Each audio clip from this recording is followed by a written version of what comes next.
Hello Normans, and welcome back to this week's Norman News at Home edition. I'm Alana Morgan. Stay tuned for news on reopening dates for our district announced and more on San Francisco's process to renaming its schools. Around the school in 30 minutes, this is the Norman News.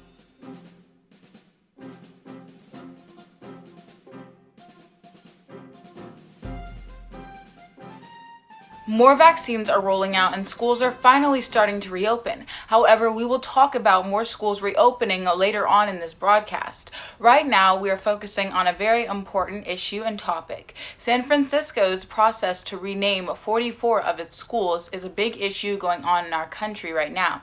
In late January, the board voted 6-1 in favor of removing the names Abraham Lincoln, George Washington, and many other prominent figures from the school's names. This is because many felt the names honored historical figures who had some sort of connection to slavery, oppression, racism, and so much more. Right now, they've moved their focus momentarily to focusing on schools reopening and making sure that their students can get back to a normal classroom. However, they will be revisiting this topic later on in a couple of months. We will keep you updated with any further news. Now to Jonah with some medical news. Thanks, Alana. This week, the United States hit a very grim milestone for the coronavirus pandemic. 500,000 Americans have passed away due to the virus. That number is more than the death counts from the U.S. soldier deaths in Vietnam, the Korean War, and even the bloody battles of World War II. Luckily, countries such as Israel and Russia have dramatically decreased their death and infection rates since many people in their countries have been vaccinated. Hopefully, America will soon have enough vaccines to vaccinate most of our population so that case rate can go down and our lives can go back to normal. Now to Nathan with this week's sports.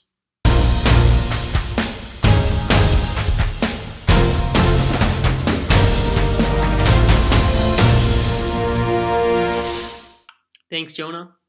All-Star Weekend is coming up soon. Of course, the main event of this year is the All-Star Game, which will consist of two teams, Team LeBron and Team Durant. The starters for each team have been released.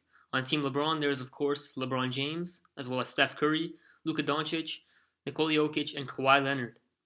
Team Durant has Kevin Durant, Kyrie Irving, Bradley Beal, Giannis Antetokounmpo, and Joel Embiid. It will be an exciting game as always. Also, we will be watching a three-point contest, slam dunk contest, and a skills challenge all on the night before the game. Lastly, the Celebrity All-Star Game, which will be another part of this entertaining weekend, will also be the night before all of those challenges. I can't wait.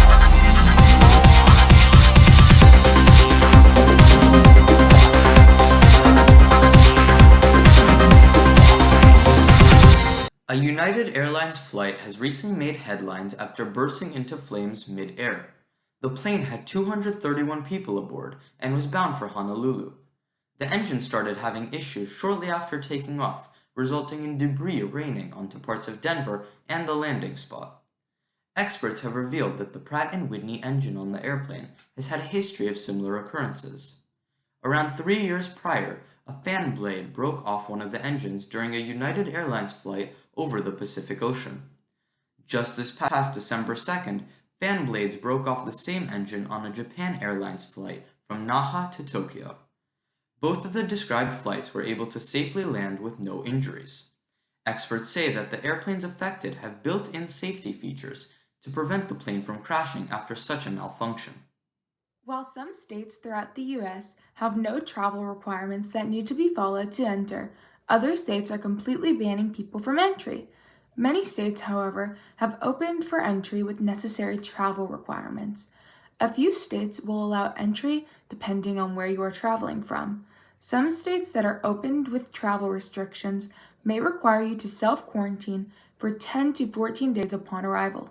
It is also common for most states with travel restrictions to require a recent negative COVID test to enter. People who are traveling from outside of the country into the United States are required to have a negative COVID test unless they have had the COVID vaccine. Now to Alana with local news.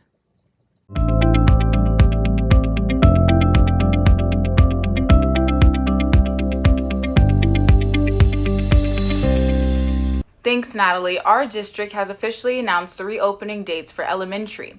We are slowly moving towards progress and hopefully welcoming everyone back to school in person.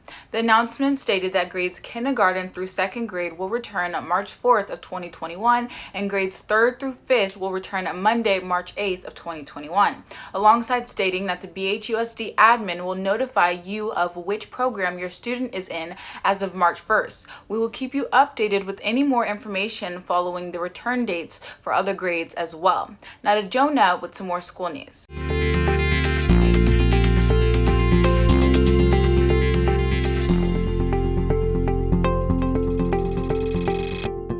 Thanks, Alana. Normans, there's only 1 week left of February, and February is the shortest month of the year, with only 28 days.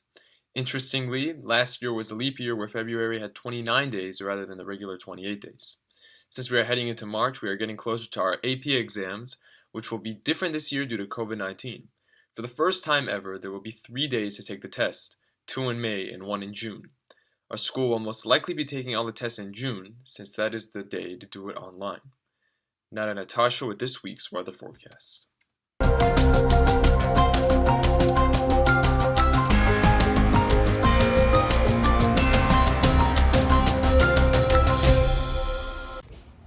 Thanks, Jonah. Welcome to this week's live weather forecast for the week of February 26, 2021. This week in Los Angeles, it'll be warm with clear skies and a 30% chance of rain on Wednesday.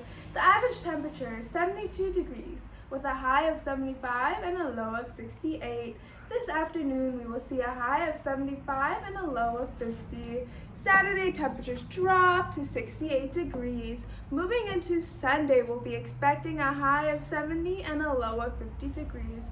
Monday, temperatures will be the same with a high of 70 degrees and a low of 50. Tuesday, we'll see a high of 74.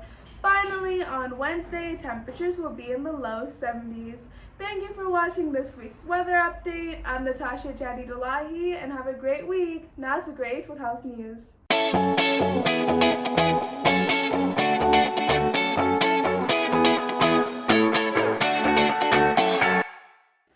Thanks, Natasha. Over the past few months, ADHD cases have gone through the roof with more diagnoses of ADHD than ever. But is it really ADHD, or are many children going through something within online learning? With being homeschooled, children and teenagers are so much more prone to getting distracted considering they are at their home within their own room, surrounded by their personal items to distract them. On top of that, kids are super stressed given the current situation. So if you're feeling a little more distracted than usual, maybe try working somewhere with fewer distractions, like in a different room, or try putting anything that could be distracting out of your eyesight. Stay safe, Normans. Now let's send it back to the desk. That's it for this week's Norman News. I'm Jonah, Danesh, and we will see you all next week.